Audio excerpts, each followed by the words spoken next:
Խնդրում եմ հաստատել։ Շնորհակալ եմ, պարոն Խաչատրյան, հարգելի գործընկերներ, ես պետական մարմինների ներկայացուցիչների առաջին համաժողովի ընթացքում խոսեցի այս մասին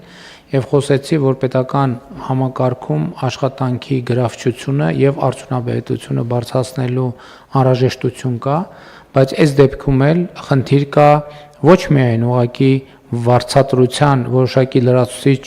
համակարգներ դնել, այլ առավել արդյունավետ աշխատելու եւ սեփական հմտությունների եւ կարողությունների գիտելիքների եւ պրոֆեսիոնալիզմի վրա աշխատելու որոշակի համակարգ ստեղծել, ինչը մենք հիմա անում ենք։ Բայց ես կարծում եմ, որ այս բոլոր քննարկումների համատեքստում մենք մոռանում ենք մի բան, եւ ես էլ դրա մասին երբեք չեմ ասել, բայց ուղղակի չեմ էլ նկատել այդ բանը։ Եկեք արձանագրենք, որ այսօր պետական համակարգը աշխատում է շատ էականորեն ավելի մեծ ծանրաբեռնվածությամբ, քան օրինակ աշխատում էր նույն 2018 կամ 19 թվականին։ Ինչու՞։ Որովհետև ծավալները աշխատանքի մեծացել են։ Ես այն օրը Գեղարքունիքի մարզպետի հետ աշխատանքային խորհրդակցություն է, ասացի, քանի շինարարական օբյեկտ կա մարզում, 247 վարչապետ։ Մարզում կատարվում է պետական սուբվենցիա, այսինքն կառավարության ընդունված ծրագրերի շրջանակում Գեղարքունիքի մարզում այս պահին իրականացվում է 247 տեղ շինարարություն է իրականացվում։ Այսինքն պատկերացնում եք, ճիշտ է, Գեղարքունիքի մարզը ծավալով մեծ մարզ է, բայց ես համոզված եմ մյուս մարզերում էլ մոտավորապես այդ պատկերն է։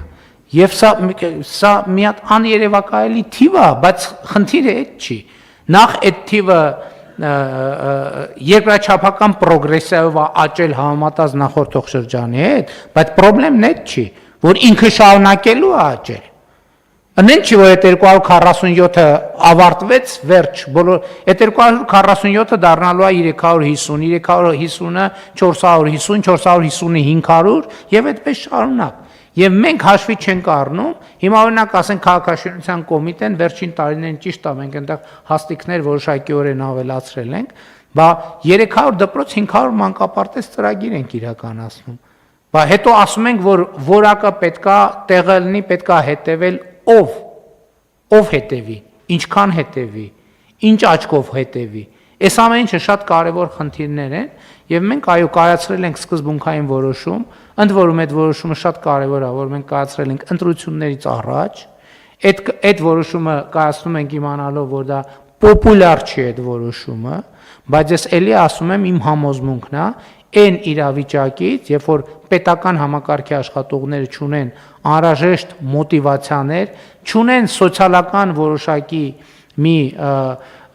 դա երաշխիք էլ չէ, էլի սոցիալական որոշակի մի ապահովվածության շատ թե քիչ միջին մի մակարդակ, դրանից ամենաշատը տուժում է ով Հայաստանի Հանրապետության շարքային քաղաքացին, ուրիշ ոչ մեկ, որովհետև դրա դիմաց ստանում է նորանոր կոռուպցիոն ռիսկեր եւ կոռուպցիոն իրավիճակներ, ձևավորվում անընդհատ եւ ռիսկեր են ձևավորվում անընդհատ եւ երկրորդը ստանում է կամ վատ որոշումներ կամ լավ որոշումների վատ իրագործում եւ ստանում է ուղղակի եկեք տենց լավ չի ինչում պետական բանի դեպքում, բայց վատ սպասարկում, չնայած դա էլ է ծառայություն եւ պատեհ է այս բառը,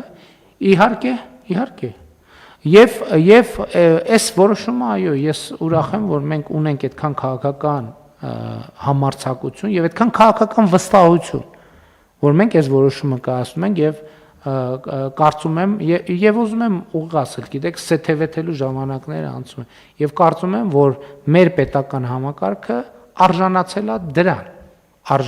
է դրան։ Ոչ մեկին լավություն չի անում։ Մեր պետական համակարգը արժանացել է դրան, ես այն օրը էդ էլ կա, որ մենք ճիշտ անդադ սովորել ենք պետական համակարգին, ես էլ քննադատել ես մի բանն են չեմ, մի բանն են, բայց բազմաթիվ բաներ նենց են։ Եվ մենք չենք հիշում, ընդունված չի ասել։ Ես որ ասում եմ, ես նաև մասնագիտությամբ որ լրագրող եմ, այդ բանը կա։ Ասենք աշխարհում ընդհանրապես ոչ մի թերթ կամ լրատվական չի լինում, որը բացում ես առաջին էջում գրած ամեն ինչ նորմալ է, երկրորդ էջում գրած ամեն ինչ նորմալ է, ընդհանրապես հոյակապ խնդիրներ չկան, խնդիրներ չկան, ամեն ինչ նորմալ է։ Մարդկության պատմության մեջ ընդհանրապես տենց լրատվամիջոց չի եղել, որովհետև լրատվամիջոց նրա համար է, որ հայտնի խնդիրների մասին, որովհետև եթե ամեն ինչ նորմալ է, դա առանց լրատվամիջոց էլ հայտնի է, եւ հետեւաբար, բայց ասում եմ, հա, եւ դա Դա նորմալ, որ մենք խոսում ենք խնդիրների մասին հիմնականում, բայց դա չի նշանակում, որ մենք չպետք է նկատենք ձեռքբերումները, այն ձեռքբերումները, որը մենք այո այսօր արդեն տեսանել են։ Եվ ես զգում եմ, որ մեր հանրությունն էլ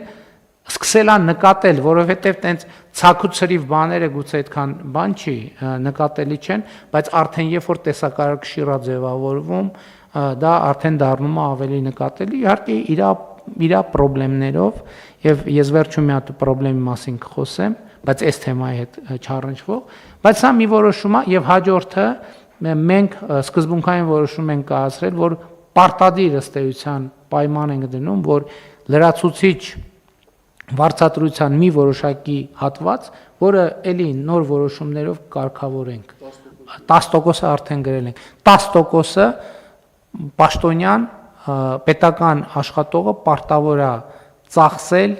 կրթական որևէ ծրագրի վրա։ Ընդ որում, այ անկանխիկ վճարումով մենք պետք է տեսնենք, որ դա կրթական որևէ ծրագրի վրա ծախսվել է։ Եթե ոչ, այդ դեպքում արդեն մալուսների համակարգ պետք է գործեն, որովհետև մարդ ինքնահայտարարագրում է, որ ինքը չի աշխատում իր վրա կամ դրա կարիքը չունի, որը մեր պատկերացումների հետ չի համապատասխանում։ Ես կարծում եմ, որ սա մի թեմա է, որը դեռ շատ երկար կքննարկենք։ Այսօր այն օրվա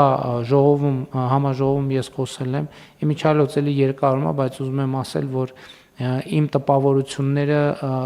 համաժողովից դրական են եւ